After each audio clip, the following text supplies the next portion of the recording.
Evening. Good evening. How's everybody? Can't see anybody at the moment. Oh. What time's the shul meeting? 9:30. 9:15, you mean? 9:15? Yeah. Oh, okay. There's going to be a shiur tomorrow because I can't have 3 days out. We can't have 3 days out of shiur. So let's say 10 o'clock tomorrow, and then after it. What do you think? Yeah, makes sense. Right. I'll tell somebody to put it on the WhatsApp group at 10 o'clock. Can you do it, Moshe? Can you put it on the group? Sorry, do what? You need to be a host to put it. Just say that we're going to have a shiur tomorrow, 10 o'clock, and it will be immediately uploaded for watching afterwards. You said 11? 10. What do you think? Ben, is 10 o'clock okay? 10's okay, yeah. So I'll listen to it during lunchtime. So as long as it's uploaded by lunchtime, I'll be able to listen to it. Sure. What time's good for you? Yeah, I suppose 10 is okay. Yehuda Stern. Can you hear me? Yeah. What time's good for you? Probably after 5 o'clock. In the afternoon instead of Shabbos. I know. I can't do it at 10 either, so. Will you be able to upload it at 11? Oh, yeah, I'll be working. I'll be able to do it. It takes a minute. Okay, so I'll do it at 10 and it'll be uploaded afterwards. That's the only way, I think. Will it be a long shift? Long. Well, why are you hoping to hit by Shavuos? Because we're really quite ahead. We're not ahead. We're not. By the time it gets finished, Shavuos be Sunday. Sunday's pay well. Also, because of the fact that I do want to try and get to finish Shabbos in the 9 days, I don't want to be too behind. Yeah. That's what I'm thinking. Okay. Where do you want to be by Shavuos? Pei Bava Medalah for Mishnah? Yeah, by Sunday, I think so. Oh, I know. I want to get much further than that. I want to get that. We'll see. I'll text where we're getting up to. I'll put on the group. Okay. We're up to the Mishnah on the Pei Gimel Amud Beis. And as I mentioned, we have a series of Mishnayos over here. Each one's a different topic and nothing to do with Shabbos. And the reason is only because later, as Rashi explains, later we have a Mishnah which has to do with Shabbos. So basically the same line of all the Mishnayos, that it asks a question and brings a raya from a pasuk where the pasuk is only an asmachta, it's only a renes. So the Mishnah says like this: Pei Gimel Amud Beis in the Mishnah. Minayin lesfino shehi tahora. How do we know that boats are tahor? If you carry a dead person in the boat, or a dead person touches the boat will not become tummy. Shenema derech aniyah belev yam. A boat goes through the sea. The way of the boat is through the sea. A sea is not mekabel tumah. Any body of water, the Torah tells us, is not mekabel tumah. So the sea or river are not mekabel tumah. Since the Torah talks about, the Apostle mentions the boat going through the water, we compare the boat to the water, just like water is not mekabel tumah, also the boat is not mekabel tumah. The definition of a body of water. Anything which is a source of water which is connected to the ground, which does not come off the ground, not in a cup or bottle or anything. Water Be like a pond. Yes, a pond will not become tummy. So we'll discuss more as more discuss all these halachas. More like this. First of all, what says pshita, obviously, and near belev yom. The question is obviously boats go in the sea. What's the pasuk teaching us? Hakamash malom kiyom, like a sea. Mayam Torah, just like the sea is Torah, Afsuna Torah, also a boat is Torah. That's the drasha. Just like a boat, just like the water is Torah, also a boat is Torah. But Derech Drush, Rabbi Lev Shlita once told me an interesting idea. He said as follows. The pasuk there in Mishnah is discussing the fact that not always can you follow something. If 1,000 people walk on the path becomes trodden, it's easy to follow the path. If 1,000 boats cross the sea, and then you look at the water of the sea, will you be able to tell which way they went? No, because the water immediately covers over it. The pasuk there is teaching you that sometimes when you go on a certain path, you do not know and you cannot follow that path. You used to say that sometimes you have people that say that in the olden days they used to do this. But the point is, it's no good. It's like saying, I'm going to try and follow a ship. Following a boat is no point. You can't follow a boat. You can't see the direction of the boat. I feel that there's a lot of chokhmah in that world, is that nowadays with children, they have different needs, different desires, different systems. And many times people say, when we were children, never had such a thing, never dreamt of doing such a thing. And grandparents say it. But it's not true. It's just like a boat goes in the sea. You can't follow it because you don't know. Many times the derech is a way where we can't follow it. This is something which is hidden. It's an important message. It's nothing to do with our story. Just it's a remez in the post. So now, the halacha is that a boat is tohi. How do we know a boat is tohi? Because the pasuk mentions a boat and the water together, just like water is tohi, the boat is tohi. Says the Gemara now that Braisa, which brings another mekoi, another source that it is tohi. Tanya Chananya Omer, no dom isak. The Torah tells us that wooden kelim are tohi, or I've got the same halachas as a sack. A sack is a big bag. A bag, by definition, is something that can be carried when it is full and when it is empty.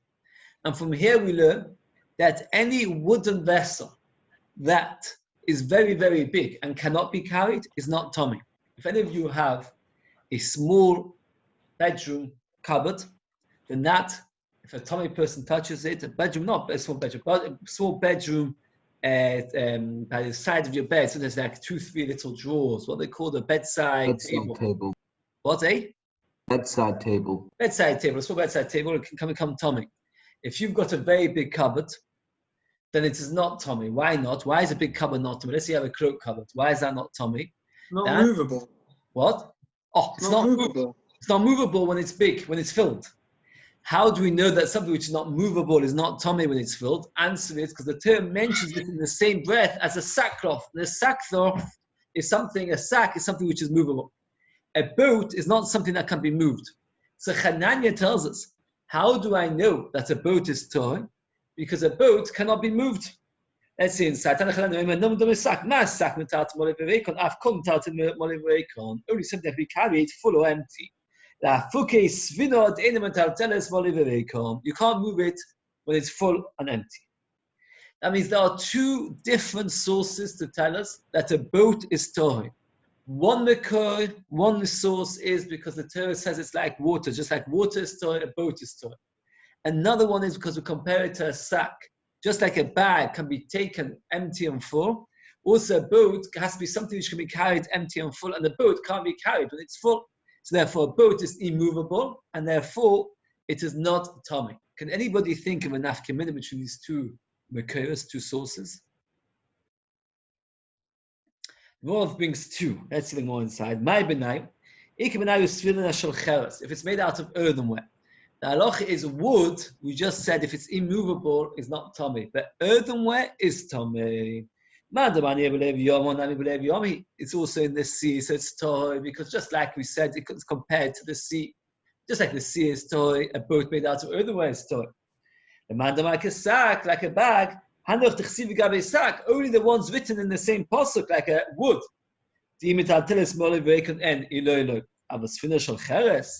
But a boat made out of earthenware,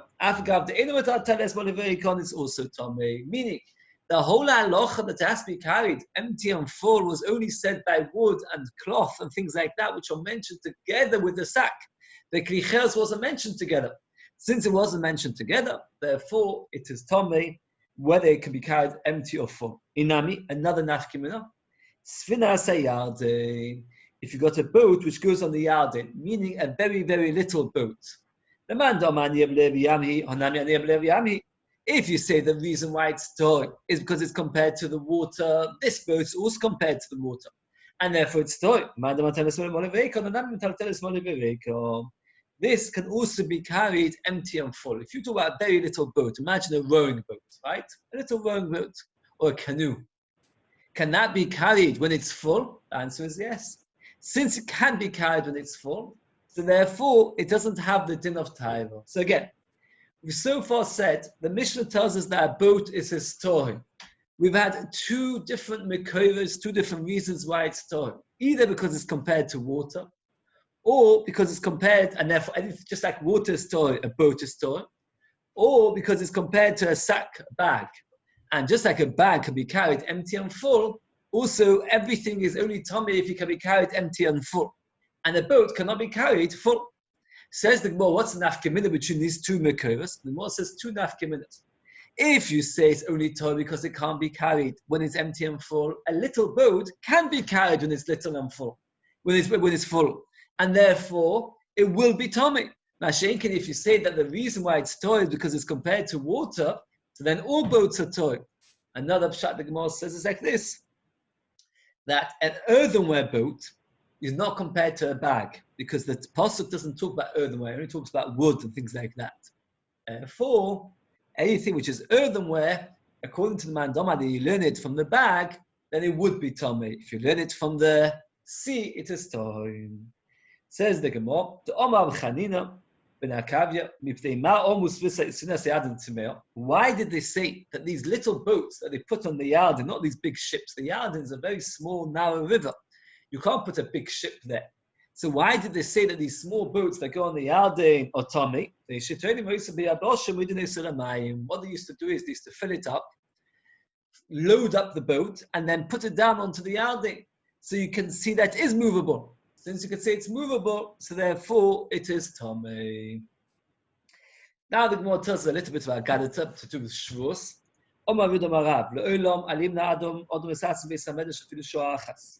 A person should never stop going to the learning Beis Medrash even for one short time. For many years we learned the Mishnah which says that a small boat is tummy. And we could not understand why in the world would a small boat be tummy. It doesn't make any sense. Till he came and explained it, we didn't know. So the fact that he came to Beis Medrash that time saved the Beis Medrash. So you see that you never know if a person comes to Beis Medrash what he can gain, what others can gain. A person shouldn't stop himself learning even when he's dying. Pasuk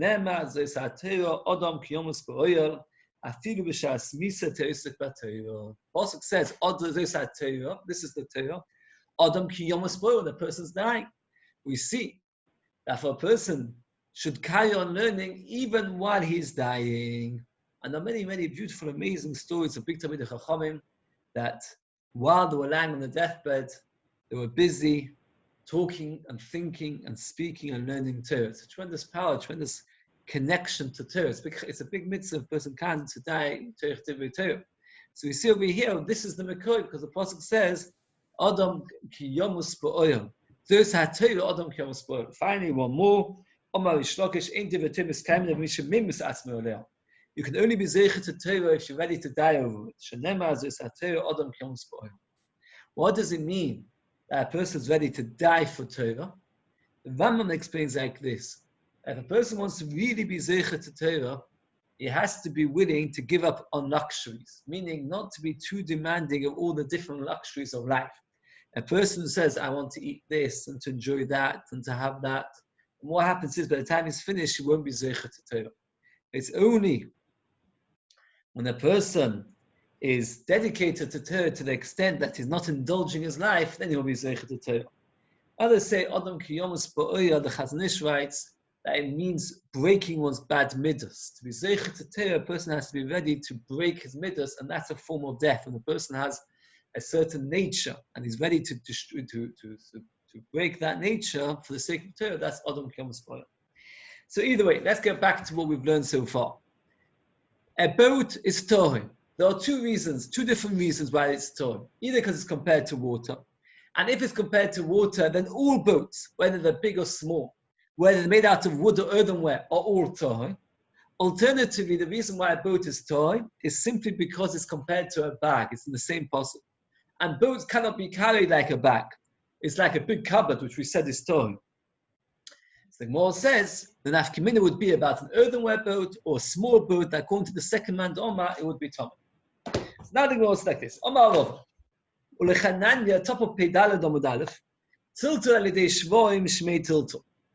That means a boat which is big, not so big that it can't be moved, but it requires ox, big cows, to move it, then it is considered movable, and therefore it's tummy. We mentioned before, a little bedside cupboard is tummy. A big cupboard is tummy. How big does a cupboard need to be? We said that you can't move it when it's full. What happens if you can move a boat when it's full, but only through oxen? Says Rava, that's also considered movable. That's not, because we learned in the Mishnah. Sholish Agolo is saying there are three kinds of wagons. Here are the three kinds of wagons. Let's see inside. Okay, we'll do it. So the first one is Asur Kisatidru.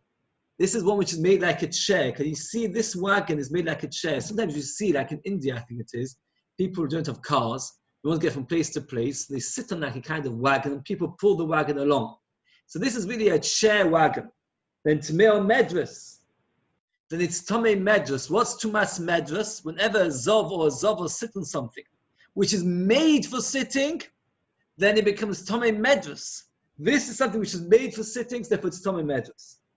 Next kind of wagon. Kemitta, if it's made like a bed, this Rashi says was made to carry cargo. So therefore what happened was it had like a bed, like a bed wagon. Sometimes you have these little trucks which have got like a bed truck. I don't know what's called, a good word for it in English. So Flatbed. Eh? Flatbed? Flatbed truck, that's right, a flatbed truck. So what is it made? It's made for carrying things. So then, that is Tamei Meis. It's Tamei Meis because it's like a keli. The halacha is anything which is a keli, anything which holds things, like a cup. A cup comes Tamei Meis' house. Why? Because it's a keli. If this would be flat, like this, like a flat piece of metal, then it would not be Tamei. So anything which can hold things is Tamei. This can hold things. If you look over here, this is made to store things, therefore it is Tamei. And finally, Shelabonim, this is a different kind of wagon. This wagon is just made crisscross, where basically you've got planks of wood one way, planks of wood the other way, and it's made to carry very heavy stones, big heavy stones. This kind is not considered a keli. Why is it not considered a keli? Does anybody know? Why is this not a keli? Made out of stones, no? No, it's made out of wood. It's made to carry Wood. stones, but it's made out of wood. So why is it Maybe not? because of the weight. You're right with said the weight for one reason, but not completely, because even the weight would still be to be mason in oil. The reason is because it can't put things inside. If you were to store things inside, put pomegranates or water, it would all spill straight through. So it's not like a cup, which we said is tummy like a keli. It spills straight through, so therefore it's not tummy. So now, if pomegranates would stay inside, Tamei Meis, it would be Tamei Meis. Let me ask you, you go to Tesco, you have trolleys. What would you say? Which tumah does it have? You're going to say it's not because a thing can go through.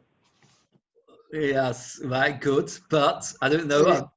According to that logic, then it won't be able to hold a pomegranate or water. I think these Tesco trolleys can hold pomegranates, if you don't mind me saying so. What, these trolleys at Tesco? You've got tiny holes. If you put water inside, the water will drip. The pomegranates will stay in. So according to Rabbi, which we passed like a what? How do pomegranates stay? You ever go to Tesco? I go to Tesco all the time. You go to Tesco, these trolleys, I'm talking about the ones which you push. These there's Whole pomegranates. Whole ones. Of course, the whole pomegranates. Pomegranates about this size. The size I of think you meant the pips. No. No, sorry. I meant No, right. because what happens is, if it's so big, the holes inside, the pomegranates will fall out, nobody uses it. But if, let's say, nuts will fall out, but pomegranates not, I'm talking about the actual fruit, then what happens is, you can still store pomegranates in it. But you can't store water. You can't put water. So now, is it made for sitting on these wagons, these trolleys, Tesco trolleys? Kids. Oh, very good. That's what I wanted to say. If you've got the baby trolleys, the ones which actually have a seat, they'll be Tamei Medras. The ones which don't have a seat will be Tamei because they are movable and they are Klei Kibul, which means that when the Mashiach comes, you will not be able to push a Tesco trolley. Why? Because once a Zava pushes it, it's tummy. And the only way to do it is to do it in the mikveh. So unless Tesco have, like they have nowadays, where they watch you coming in, there's not too many people in the shop and all the rest, unless they employ people to make sure to table every trolley after it's been pushed around, you will, unless you don't mind becoming Tommy, which most people will want to become Tommy because they can't come into Beis Hamikdash, you won't. Then what will happen is you will not be able to push around the Tesco trolley unless you push it around and then go to mikveh afterwards. It's interesting to remember. Just keep track. Does it matter? Only a child can fit in it. That doesn't make a difference. That's a big difference. Because it's only. Yeah. Okay, but it's a very good point saying that. I meant pomegranates, real pomegranates, because the Gemara always uses pomegranates because pomegranates was considered the biggest fruit. So some things like a tangerine will fall out of, you can still use it. In the older days, they didn't throw things out like we do. So if they had a pot, the Gemara says this in Beitz as well, if they have a pot which has got a little hole inside it, which tangerines would fall out of, they would still keep the pot. Why? Because they can store pomegranates in it. If it was such big holes that pomegranates would fall out of it, then they would chuck it. Because now there was no point in it because you couldn't store anything inside it. Okay. And now the Gemara carries on. Shalosh Teva is saying there are 3 boxes, and that's very easy. There are 3 kinds of boxes. Teva shepischa b'tzida, a box which is open on the side. That is this kind of box. I think it's called a chest. No, not a chest. A side where the door's on the side. Since the door's on the side, people sit on it. But if you've got a cupboard, a box, which the opening is on top, then nobody's going to sit on it. Because if you sit on it, you can't use like a chest freezer. If somebody's sitting in a chest freezer, what would you say to them? Please get off. Because I can't open the chest freezer. But if you've got a freezer which is open to the side, and somebody sits on it, you'll be happy. You don't care that they sit on it. And finally, there's these very, very big boxes. You've got 3 boxes, right? One which is opening on the side, one opening on the top, one a very big box. Let's go through the halachas. Shalish Teva is saying, if it's open on the side, it's mere medras. Because when you sit on it, it's made for sitting as well. Milamalo, if it's open on top, it's mere to mere mace. It only becomes tummy if it's in a dead person's house, but not from medras, because it's not made for sitting. If it's very, very big, it is toy completely. And the reason is because it's too big, it's immovable. Says Rashi, why did you say that this is toy? Because it's immovable. But when we talked about the wagon, as you said, Moshe, that these wagons are also very difficult to move. So they should also be toy. The answer is because ox can schlep them. Is a raya. That oxen, shvoim, or can pull something, it's not considered immovable. When is something immovable? When even oxen can't move it. So if you've got a cloak cupboard, you've got to imagine if it was packed to the complete top, completely full, would an ox be able to move it along? If yes, then it is tummy. If not, it is toy. The shear is 40 saw, which is 3 cubic amas, approximately a size of about 1 meter by half a meter is too big to be carried when it's full. If you think of a cupboard, which is 1 meter high, and then half a meter by half a meter, if you were to fill it, you would find it very hard to move. Okay, so then it's not tummy, which is a big kula because it makes a big help. It means that your bedside tables, if a zov touches them, will become tummy. But your cupboard, your bedroom cupboards will not need to be tabled in the mikveh, they'll always be toy. Okay. Says the Gemara. Tonu Abon. Oh, we're going to learn one more halacha, which is going to be almost the end of the next mission. This halacha is like this. We've said many times. If a zova sits on a couch, then what happens is the couch becomes Tmei Medras. Tmei Medras is a tumah which is from sitting. The tumah of Tmei Medras is a very powerful tumah in 2 ways. 1, it becomes Avhat tumah. It becomes a very powerful tumah. And 2, even if she doesn't touch it, that means even if she's sitting on 10 pillows, one on top of the other, they're all tummy. The question is, what happens if she sits on a couch which is made out of earthenware? Imagine you make yourself a chair made out of earthenware, an earthenware chair. The Gemara now tells us a very big chiddush, that an earthenware chair does not become Tmei Medras. Medras klicheres. What? Do we pass them like that? Yeah, we pass like that. Medras klicheres toy. Rabbi Yossi oimer afasvina. Also a boat. Now this problem with the Brisa is that the Tanakama wasn't talking about boats. So he starts about one thing, and basically adds something else. We have to understand what the Brisa is saying. Mike Omar. More gives Omar Zidoch Omar. Medras klicheres toy. It is toy. Umagoy, if you touch a klicheres is tummy. V'sfina shocheres, a boat made out of earthenware tamei kechananya, something like Hananya earlier, who said that the reason why a boat is toy is because we compare it to a bag. But a bag is only by wood. We don't compare earthenware to bags. Now holds that it's always toy because it's compared to water, and all boats are toy. The word af doesn't work over here. Why? Af means also. If you say to me something is Tommy, and I say this is also Tommy, that makes sense. But if you say that something is Tohoy, and I say this is also Tommy, that doesn't make any sense. You can't say this is also Tommy to somebody who just said Toy. Says the Gemara, according to your explanation, the Tanakhama says that it is Tommy. And you come along and say it is also Toy. That doesn't make any sense. How can you say it's also Toy when he's been talking about something Tommy? This is what the Brisa means to say. Mejas kli cheres, a seat of kli cheres Toy. Umagoy, that which you sit on it. So if you touch it, it says Tommy. They shall eat, be made out of wood. Whether you sit on it, whether you touch it, Tommy. He holds that a ship on the Yarden is toy, like our Tana that holds that all boats are toy, whether they're big, whether they're small, they're toy, because we compare them to water. That means the Tanakhama spoke about two kinds of boats. Wooden boats, big boats are Tommy, but little boats, which are only used on the Yarden big boats are toy, small boats are tomei. Why are small boats tomei? Because they're so small that you can easily move them around. Therefore, it's metaltal moli v'reikon. So now that you've got small boats tomei, comes along Rabbi Yossi says that no, that a small boat is tomei. Again. The Tanakhama says that all boats are toy. So I didn't say it so clearly. I said it again. Tanakhama holds all boats are toy. Why are all boats toy? Because he holds that all boats are compared to water. So therefore, every boat is toy. Comes along, obviously says no, that a small boat is tomei, because he says that we learn it from the fact that it can be carried empty and full, and a small boat can be carried empty, full. Therefore, it is tomei.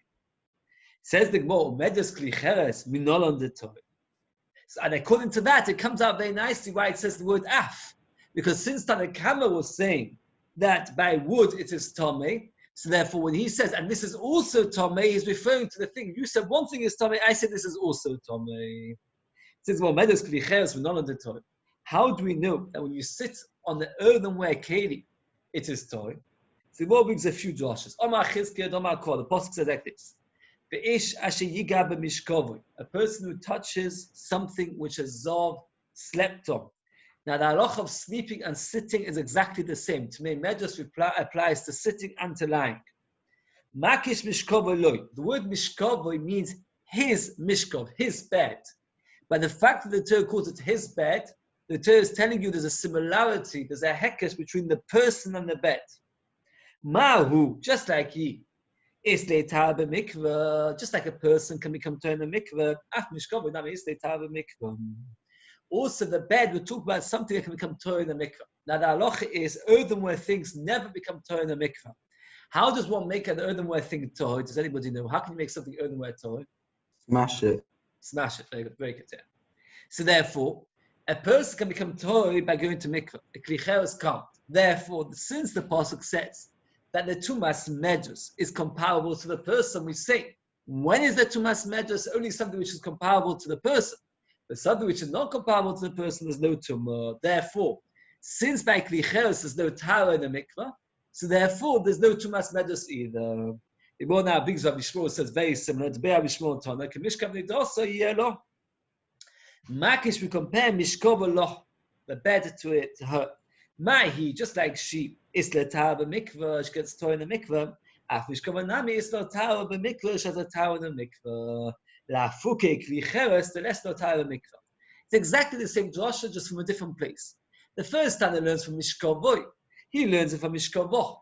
But it's the same drasha that we say. The halacha of Tmei Medras only applies to something which is similar to the person. Just like a person can become toy through a mikvah, we're talking about a bed or a chair that can become toy through going to mikvah. Earthenware things will never become toy through going to mikvah. So therefore, earthenware things, it does not apply to them the halachas of tumas medras. Mosiv Abira asks the kasha as follows: Mapos. Mapos is a mat made out of wooden slats. Here they've got a picture of a mat. It's a very simple picture. Slats. The mace by a dead person. If a person's got a bed made out of mats and it's in the house of a dead person, minayin, how do we know that it becomes tummy? It's the top of Pedalad base. Now, why should it not become tummy? Does anybody want to suggest why should it not become tummy? It's not a keli. Oh, very good. If this would be made out of wood, then if it would be in the house of a dead person, it would become tummy. So let's say it would just be a wooden cup, it's a keli. But a mat is not a keli. You can't store water on a mat. It's just a bed. So It's for sleeping on, no? It's made for sleeping on, but it's not a keli in the sense that it doesn't hold anything. It's not a container. A mat is not a container. No, because like in sukkah, it's a question of whether you can put on schach or it depends whether you sleep in it. Right. So we see that there, the Gemara is going to maskon over here that what? That it's tummy, even though it's not a container. The question is, how do we know such a thing? It says, well, v'dinu is a kavachim. Uma pachim ketanya. Tiny little jugs. Shetahirin bezov. A little jug, like a tiny perfume bottle. You know, sometimes you can buy in a duty free, like you buy 3 or 4 little tiny bottles of perfume. So one of those little, if it would be made out of earthenware, would a zov make it tummy? No, you can't make it tummy. Rashi explains there are 3 ways to make something tummy. One is by moving it. Now you can move such a thing. But the halacha is that only something which can become tummy by touching becomes tummy by moving. Since this little jug will not become tummy by touching, it will not become tummy by moving. Now, why will it become tummy by touching? Because the halacha is that kli cheres, how do you make a kli cheres tummy? Does anybody know? It's airspace. In this airspace, very good. You have to touch inside it. So this would be earthenware. If I put my finger inside and I'm tummy, I make a tummy. But if we're talking about a tiny little vial, a tiny little bottle, I can't get my finger in. Since I can't get my finger in, I can't get it into the airspace. So I can't make a tummy by touching. On the outside, earthenware doesn't become tummy. On the inside, I can't get it in. Moving it, I also can't get a tummy. Why can't I get a tummy by moving it? Because we said something can become tummy by touching, doesn't come tummy by moving. Or what about sitting? Halach is that Zav is tummy by sitting. The answer is that also is not tummy by sitting. Why not? Because it's not made for sitting. We said only something which is made for sitting becomes tummy by sitting. So it's not made for sitting, so it's not tummy by sitting on it. It's not possible to touch it because on the outside it's not tummy. On the inside I can't get my finger in. And moving it is not tummy because anything which can become tummy by touching doesn't become tummy by moving. So the only tumah, so it doesn't have any tumah. Nevertheless, tmein b'meis. If you were to put this little bottle in the house of a dead person, it would become tummy. Mapot should tummy b'zov, and mapot which is tummy by zov, and it didn't say tummy b'meis, is kavachayma that it should be tummy by meis. Why is a mapot tummy by zov? Because it's made for a bed, and we said anything which is a bed or a chair is tummy. Kavachayma it's tummy by meis. Feeling more about my less they tar mikvah. The halacha is a mat will not become toy in a mikvah. Why will a mat not become toy in a mikvah? Does anybody know? If you've got a mat which you use to sleep on, let's say wooden slats, and you make a bed out of it, why is it not toy in the mikvah? Because the term when it talks about mikvah, it talks about kli'ates, a container of wood. These slats are not containers, and since they're not containers, they're not toy by mikvah. So therefore, we see over here that it's possible for something to become tummy, even though it will never become toy. And you just a moment ago said that a chair made out of earthenware will not be Tamei Medras because we compare it to the Zov himself, and we say just like the Zov becomes toy through mikveh, also the chair and the bed have to become toy through mikveh, and this can't. So you said that therefore there's no tumah by Tamei Medras in such a case, But by a mat, we see there is Tmei Medras. So it's not like you. So Chanina answered, this wooden bed made out of slats, it is true that you can't turn it to the mikveh. But the same the same species, the same kind of material, meaning wood, if you were to make out of it a cup and turn that in the mikveh, it would get torn. Now, shaken by kli cheres, nothing becomes torn in the mikveh. And when we said that something becomes torn, we mean something that beminoi, something within that kind comes torn. And therefore, it's by kli cheres, which nothing beminoi. Therefore, there's no din natar or mikveh. Therefore, it doesn't become tomei b'memezos either. But by wood, which beminoi becomes tomei, so therefore it becomes tomei medras. Omale. So Reb Ila said to Reb Chanina, "V'achmona litzlan ma'adaita." He really did not like this pshat. If this thing can't become toy, just because something with the same material can become toy, that's not a good enough reason. Hashem should save me from your logic. He said, on the contrary, Hashem should save me from your logic because my logic is correct. What's the reason? And one says a drash like this. Ksiv, it says like this.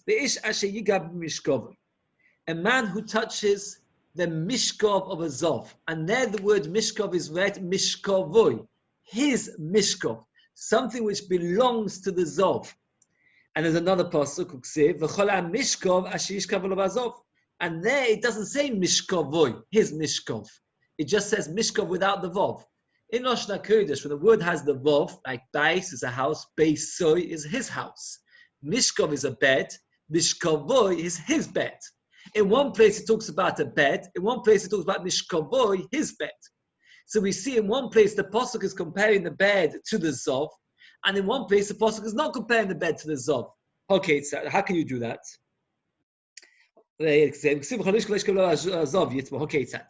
We learn like this. Yesh b'mino, if within that same material will get torn in a mikveh, I've got the less day time of mikveh, even if this particular thing doesn't come torn in a mikveh, since something else from the same min, from the same material does get torn in a mikveh, that's good enough. If it's not b'mino, makish mishkov. The reason why one says mishkov and one says it's mishkov is to tell you we compare it to the zov, that there has to be something which becomes torn in a mikveh. But not completely compared to the zov. That's why it's got mishkav without the vov. That if something is a bit like a zov that gets toy within its kind, even if that itself doesn't become toy, that is enough for it to be included in Ochas Medras. Medras klicheres toy mahocha. He's got a new drasha because it says the whole kli pasuach Hashem. Someone posel olav any jug which doesn't have a lid attached to it, then it becomes tummy. It's toy. We're not talking about the Yachdinu, that you set it aside, the Ishtre Nida for his wife and Nida, become a toy. And the Torah says it is toy. So let's go through this very carefully, because there's a lot of halachas of Tumah V'Tah. Here is a jug. If this jug would be in the house of a dead person, it's a barrel, let's call it then. A barrel in the house of a dead person, this barrel will become tummy. If it's got a lid, like in this picture, and the lid is sealed on it, then this will not become tummy in the house of a dead person. Why not? It's got a seal. And therefore the seal, the lid protects it. The lid protects it. So anything which has got a lid, which is a joint to the keli, to the container, does not become tummy. The halacha is that for something to save tumah, it must never become tummy. Something that can become tummy itself does not protect another item from becoming tummy. So this lid, which protects the container, the barrel, from becoming tummy, must never become tummy. Because if it becomes tummy, it will not protect the barrel from becoming tummy. Now, why would this lid never become tummy? The answer is because it's part of a container which is sealed. But if a person says to his wife, from now on, you can sit on this barrel, so this barrel becomes what? A chair. Then what happens is, a chair, we said, becomes Tomei as Tomei Medras. And if it becomes Tomei as Tomei Medras, then the halacha is that the lid will not protect the barrel from not become Tomei from a mace. The fact that the Torah says that it protects the tumah must mean that the lid never becomes Tomei.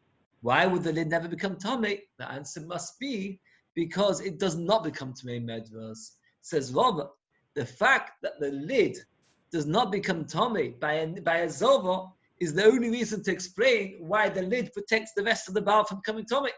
And there's a raya that's a barrel made out of earthenware is not Tomei Medras. That means like this. There's actually no machlokas in this sugya. It's in din. It's machlokas in where we know it from. Everybody agrees. Now, if you sit on an earthenware keli, it's not Tomei. The only question is, why is it not Tomei? Is it not Tomei because the Torah compares it to the person himself, just like a Zov becomes Torah in a mikveh, also the bed has to become Torah in a mikveh. And therefore, if it's made out of earthenware, since it will never become Torah in a mikveh, therefore it's not called Tomei Medras. Or is it that we learn it out from a barrel, which the Torah says, if it's got a lid on it attached, it will not become Tomei? The reason must be because it never becomes Tomei Medras, because if it became Tomei Medras, then the lid will not protect it from Tumah. We'll now finish with this whole sugya, and now we've got a completely new sugya, only to do with kilai. Min HaTorah, if you plant vegetables in the vineyard, it is an issa derais of kilai. Midrabanan, they said, that if you plant carrots and tomatoes together, mixed up, that's also kilai. It's an issa derabanan of kilai. Now, the ikka, we're going to have this again and again. The main point of kilai is to make sure that it doesn't look mixed up. It doesn't matter if they are mixed up, as long as it does not look like they're mixed up. The matter is not so much how close they are. The main thing is that it shouldn't look like a mixture. Now we're going to have a long sugya of kilayim. We'll like to start there and finish tomorrow. It looks more daunting than it is. There's a lot of diagrams if you look. But we'll get through it. Says the Mishnah, how do you know a vegetable plot which is 6 by 6 tvachim, that you can plant inside it 5 different vegetables? How? 4 on the 4 sides of our got v'achas be'emtza. Shenema, Pasuk says like this. Let's just show a basic diagram. Here is a basic diagram. You've got a vegetable plot. If you look very carefully, it is 6 tvachim by 6 tvachim. You've got 5 different vegetables: carrots, peas, tomatoes. Don't know what vegetables it is, and something in the middle.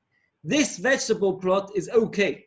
Why? Because what's the raya? Because the pasuk says like this: Ki cha'oretz toitzit simcha u'chegano zve'o tatzmiach zaro leinemar zve'o is polo. So we see from the pasuk that you can plant 5 different vegetables in one vegetable plot of 6 by 6. And the more straight away explains my mashma. Where do we see anything to do in the pasuk about any of this?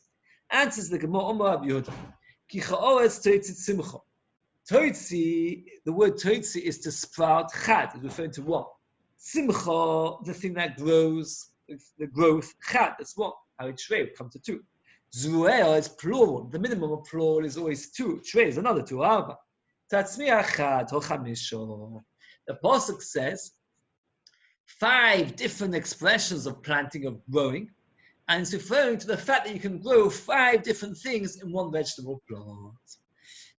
Just for the record, the actual pasuk is talking about Mashiach. And what it says is, just like a vegetable plot brings forth lots and lots of different vegetables, so too when Mashiach comes, it will flow smoothly and easily and with success like a vegetable plot flowing with vegetables. But since we see that the pasuk mentions 5 different expressions of growing, therefore we see that you can plant 5 different vegetables in one plot. Says the Gemara that Behei Amud Aleph, Ve'kimbu lo abono. Chachamim knew the chamisha b'shita le'yonki ma'adodi, they don't grow from each other. Rashi explains that a vegetable spreads out its root 1.5 tefachim. So if you want to grow 2 vegetables next to each other, without the roots mixing up, what distance would you have to plant them from each other? What would you say? If a vegetable spreads out its roots 1.5 tefachim, what distance would you have to plant 2 vegetables that the roots should not get mixed up from each other? 3. Very good, 3. Because each one spreads 1.5 tefachim in each direction. So if you've got one, and next it grows 1.5 tefachim out, the other one grows 1.5 tefachim out. So if you've got 3 tefachim between, it's okay.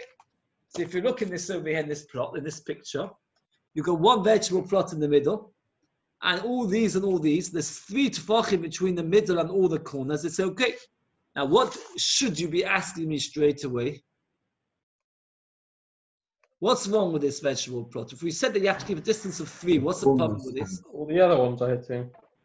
Explain better. All the corners. You get to the end of here, the end of here, and the end of here is less than 3 tefachim.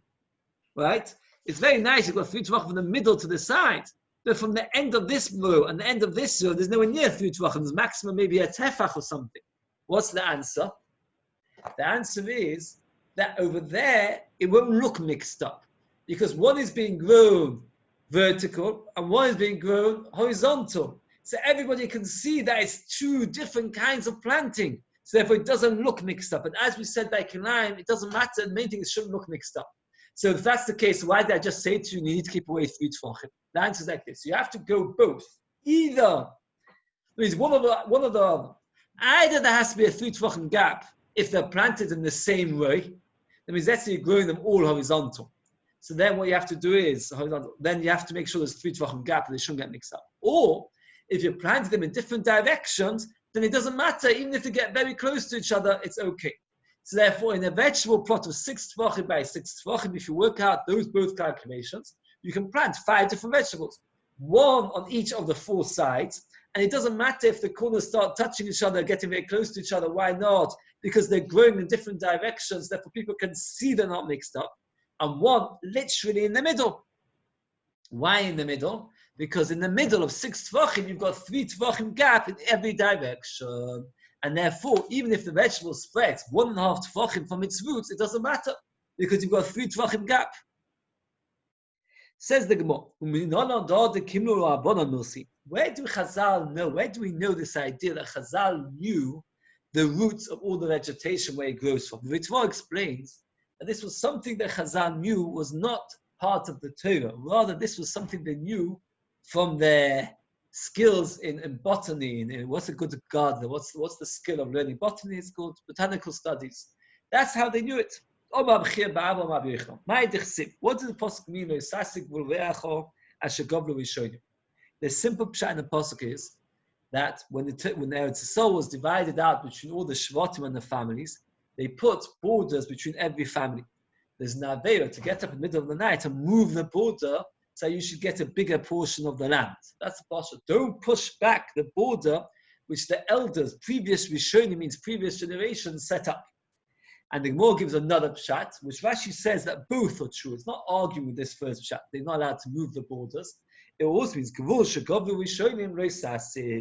borders which the earlier generations did, don't push. My Govlu Rishonim, meaning don't plant things in my garden in a way that it ruins your garden. How do I do that? If I plant things at the end of my garden and the roots go into your garden, I'm ruining your garden. And that's also forbidden. My Govlu Rishonim, who is that? Because the Pasuk says, these are the people of Seir Chovi. This is the end of Parshas Vayishlach. Yoshvei Oretz, who lived in the land. What happened was like this. The Torah describes very briefly the history of Esau's family. And Esau moved to which land? He moved to Seir, to Edom. And when he got there was loads of people living there. Esau killed them all and chased them all out. The Pasuk tells us a little bit about the names of the people that lived there before Esau came. Before Esau came, after he left Yaakov Avinu, in Parshas Vayishlach, he went to a land. The Torah tells us a little bit about the people there. And the Pasuk says, Yoshvei ha'oretz, those who lived in the land, which is a very strange expression. Whenever you talk about a nation, it doesn't need to say they lived in the land, because obviously it says in the Gemara, does everybody else live in the sky? Why does the Pasuk need to say they lived in the land, which seems to be saying they lived in the land and everybody else didn't? Everybody lives in the land. It should just say Yoshvei Haaretz. It should just say the people that lived there. Why does it have to say Yoshvei Haaretz? It should just say the people that were in Seir. Why is it Yoshvei Haaretz? So the Gemara says like this: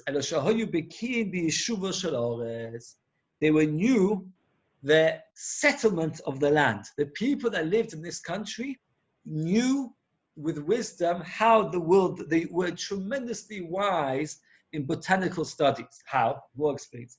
Yomi used to say, this piece of ground from here to there is ideal for olives. This piece of land, this rod of land is good for vines. This piece of land, this rod of land is good for figs. Rashi says you're supposed to read the word backwards, not the ches then reish, but reish then ches reach. They could smell the soil, and by smelling the soil, they could tell you what good things can grow in this land. That's what it means, chayri. Chayri means reich, it's the same word as reach, smelling. They could smell the land and tell you what it's good for. Chivi, why does it say chivi? They could taste the land. The nochosh, the snake, he got a curse that everything he eats will be offer, right? Dust. And these people were like the snake in the sense that they would eat the ground, taste it, and then they would be able to tell you what should grow there. So that's why they were called chivi. So again, we see 3 different makuras from the pasuk, 3 different remozim, 3 different hints from the pasuk, that these people were very, very good at knowing what the ground's supposed to grow. It says yoshvei ha'oretz, those who live in the land. Living in the land meaning that they knew exactly what grows best in which plot of ground. Furthermore, it says hachovi, which means they could smell reach, they could smell each land, what was good for it. And chivi, they were like snakes, that they would taste the land and then tell you what to grow there. He says different shot. Chivi, in the end of the day, these people were all kicked out by Esau. And when Esau killed them and drove them away, what happened was they no longer had to look after the land. They became free from the burden of looking after the land. So chayvi means freedom. They became free from the land, meaning that Esau freed them from the land by getting rid of them and making them move out of the land. Okay. So far we've learned as follows. That the Mishnah tells us a plot which is 6 tvachim by 6 tvachim, you can grow there 5 different vegetables. How do we know that? Because the Pasuk uses 5 expressions of growth, and the Chachamim, they knew that things spread 1.5, 3 tvachim, 1.5 tvachim in each direction. Tosfos asked the Kasha, the top Tosfos on Pehei Amud Aleph, why do you need the Pasuk and the Mesuros of Chazal? And Tosfos says a very sadistic thing like this. If you'd only have the knowledge of Chazal, of how far vegetables spread, you would still say it's forbidden. Why would you say it's forbidden? Because you would say it is true that it's not kilayim because the plants are not mixed because they kept a distance of 3 tvachim. But since you've got so many different vegetables growing in one small vegetable plot, it looks like kilayim because it looks like it's a mixture. Comes along the pasuk and says that from one vegetable plot, if you can have 5 things growing, and it's still not kilayim because it still doesn't look so bad. That's why you need the pasuk. Oh, so just use the pasuk. Why do we need to rely on the knowledge of Chazal? Because the pasuk alone just tells you can have 5 things growing. But it does not tell you in which size vegetable plot. And therefore you need the knowledge of Chazal to tell you that it has to be 6 tvachim by 6 tvachim. Says the Gemara, whenever you have a vegetable plot, you have to have an area around it to water it, right? You have an area around it to grow things. And when we say 6 tvachim, we mean besides for the area around it. And here it's even got a picture of it. If you look carefully, there's a plot 6 by 6, and you see there's footsteps of somebody walking around the vegetable plot to water it. So whenever you calculate 6 tvachim, you have to have an area around the vegetable plot to grow things. We're talking about where inside the vegetable plot is 6, but besides that you've got more. Says the book, and how big does the border have to be? The width of the sole of the foot. Because if you think about it, if you need to walk around the vegetable plot, you don't need to put both feet next to each other. You can walk 1 foot in front of another. But to walk around, you have to have enough space to put your foot down.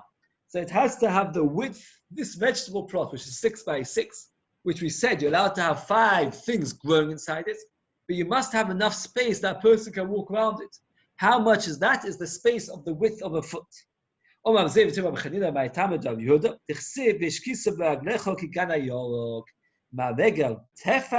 The pasuk says, "V'ishkiso b'raglecha."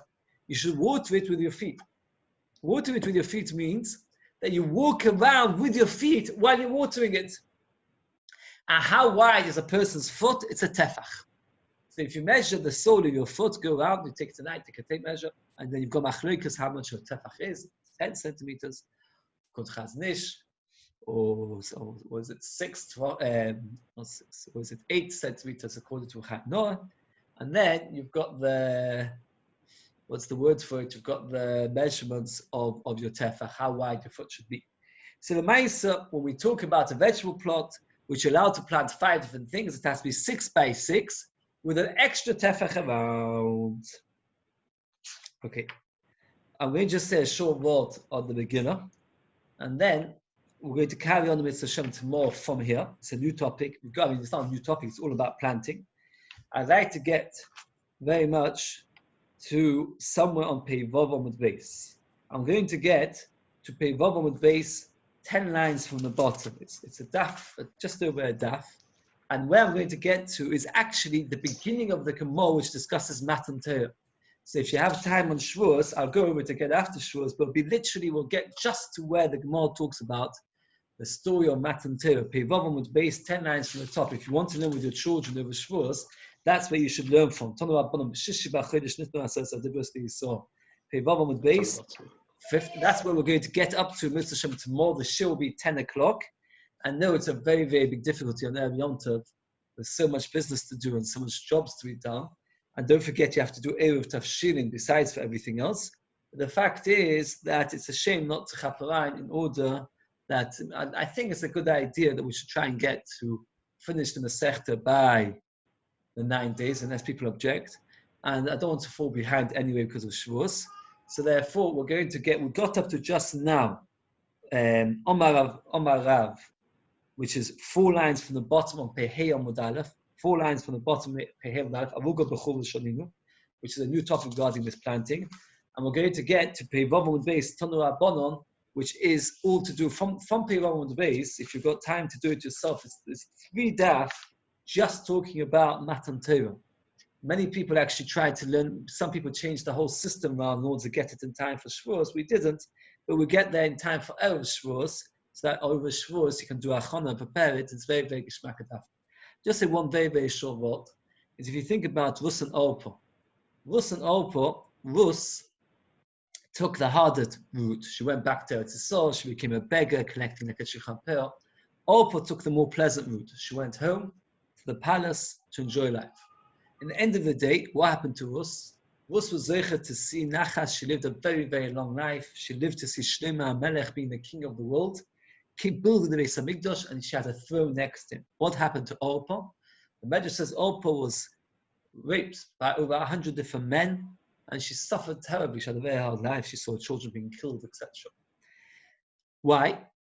The answer is, in the beginning, it looked like she was taking the easy way out. But in the long term, whenever a person does the right thing, it is easier. I always feel like this. Whenever the Ramban says in his famous letter, when you finish learning something, you should always look to see what can you learn from it. What can you gain from it in your present day? The Torah was given for every single situation. And there's a message over here that sometimes a person thinks to himself, I'll take the easy way out. It's simpler, the quicker way out. And you think to yourself, well, it's easier, it's geschmack. But what happens is in the long-term picture, it's no good. And we say in davening, Zurei Tzedakos. The Torah Chaim says a very powerful thing. What's in Zurei Tzedakos?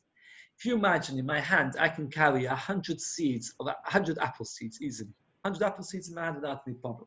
Take one tiny apple seed, plant it in the ground.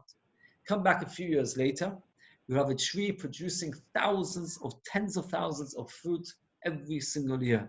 That's a return of more than 1,000,000%. Right? Imagine when he says, I'll give you an investment. 5%, 10% a year. You think that's quite good. 100% a year? That's amazing. 1,000,000%, you'll think there's something wrong. You give me £100, I'll give you £100 million in a few years' time. That's ridiculous. But that is what Zurei Tzedakos is. That what happens is, if you go and plant a seed in the ground, you come back 5 minutes later, you'll see absolutely nothing. You come back a week later, you might see nothing at all. But a few years later, you get your return. He says the same thing. A person does chesed. So he thinks to himself, I did a little act of chesed, I helped somebody, I said a kind word, I gave him tzedakah, I was gentle, I helped my wife or something. This is all part of Zeriyat Tzedakos. You come back the next day, you see nothing. No, you don't see any success. You don't become a multimillionaire the next day. But what we have to understand is Zeriyat Tzedakos. Hashem plants the tzidkas that we do, and Matzmiach Yeshuos, he makes out of it grow tremendous, tremendous Yeshuos. And that's really the essence of the story of Rus. The Rus, she planted, she went back to Eretz Yisrael and worked very hard, collecting harvest. For 3 months she did that. After 3 months, she was married to Boaz, who was the leader. She became wealthy after months of poverty. And eventually she was zeicha to tremendous nachas. Orpah took the easy way out. First day she came home and she had a pleasant time in the palace. But in the long term, she didn't get anything out of it. That's a very important message. I feel especially now, it's quite a challenging time. It's a very challenging time in many ways. People getting quite frustrated. You think to yourself, I do something nice and I spend extra time learning, I spend extra time doing chesed. What's happening? You have to remember the mashal of the Zeriyat Tzedakos. You'll get millions, for every act of chesed you do, you'll get %1 return, millions of % return. But not instantly. It's not like when you plant something, you don't go back a minute later and see what's growing. Nothing's growing after a minute. Eventually, we should all be zeicha to Zeriyat Tzedakos, Matzmiach Yeshuos. We should all plant well. We should all invest, a good investment, a really good investment. This is the best investment that we'll ever make. And Matzmiach Yeshuos, which we see many Yeshuos. So Mitzvah Hashem tomorrow will carry on. I know it is a difficult, but it will be uploaded to Mitzvah Hashem. Moshe Snitsky very kindly has been very busy uploading the shiur. I'm very grateful. And by uploading it, it will be available hopefully. And then the Mitzvah Hashem, next time there will be a shiur. After that will be on Sunday after Matan Torah. And then we'll actually do the Gemara of Matan Torah together. Mitzvah Seder. Have a very, very, okay, for those who are see tomorrow, look forward to seeing you. And those not, have a very, very good Yom Tov. Atzlacha with everything. There's klicheres, a movable, if it's big, you can put your hand in, but you move it without touching the inside. Is it Tommy? Yes, yes. It's a very good Even question. though you haven't touched its airspace. Yes. Hesed klicheres, because it could become Tommy by putting your hand inside, so that if it's very small that you can't put your hand inside, not. But if it's big enough that you can put your hand inside, then it is Tommy, even if you move it, yes. And when we talked about that it's not Tommy, it's because you can't even get your finger inside. Yes? Yes, good. Very good. Okay. Tzlacha with everything.